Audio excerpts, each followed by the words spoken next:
25ତମ ଟୁସୁମେଳା ମକର ପର୍ବ ଅନୁଷ୍ଠିତ। ଲୋକକଳା ଓ ଲୋକ ସଂସ୍କୃତିର ମାଟି ମୟୂରଭଞ୍ଜର ଗଣପର୍ବ ମକର ପର୍ବ 2026 ଅନୁଷ୍ଠିତ ହୋଇଯାଇଛି।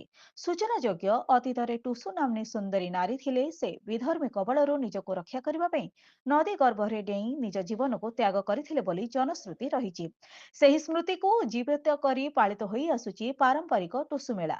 ଗ୍ରାମାଞ୍ଚଳର ଘରେ ଘରେ ପ୍ରତ୍ୟେକ ବର୍ଗର ଲୋକଙ୍କ ପାଖରେ ଆଦୃତ ହୋଇପାରିଛି।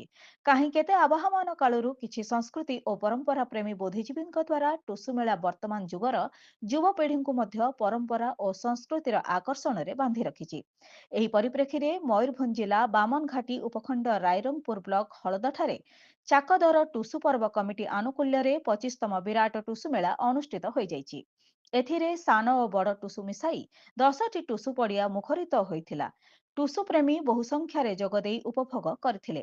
ସାନ ଟୁସୁରେ ପ୍ରଥମ ତିଳପୋଷି, ଦ୍ୱିତୀୟ ହାଟ ବାଦଡ଼ା, ତୃତୀୟ ହଳଦା ବନ୍ଧସାହି, ଚତୁର୍ଥ ଡାହାଣୀମାରି ହୋଇଥିଲା ବେଳେ ବଡ଼ ଟୁସୁରେ ପ୍ରଥମ ସାତପୌଟିଆ, ଦ୍ୱିତୀୟ ଗୋପୀନାଥପୁର, ତୃତୀୟ ମହୁଲ ବରେଇ ଓ ଚତୁର୍ଥ ଗଲମୁଣ୍ଡା ହୋଇଥିଲା। ରାଜ୍ୟସଭା ସାଂସଦ ମମତା ମହାନ୍ତ ଏଥିରେ ମୁଖ୍ୟ ଅତିଥି ଭାବେ ଯୋଗ ଦେଇଥିବା ବେଳେ ଶିକ୍ଷକ ଜଗନ୍ନାଥ ଗୋପାଳ, ଉପଦେଷ୍ଟା ଚନ୍ଦ୍ରକାନ୍ତ ଗୋପାଳ ଆଦି ସମ୍ମାନୀୟ ଅତିଥି ଭାବେ ଯୋଗ ଦେଇଥିଲେ। ରାଇରଙ୍ଗପୁରରୁ ଶ୍ୟାମଳେନ୍ଦୁ ପରିଡ଼ାଙ୍କ ରିପୋର୍ଟ, ଜନଶକ୍ତି ଟିଭି।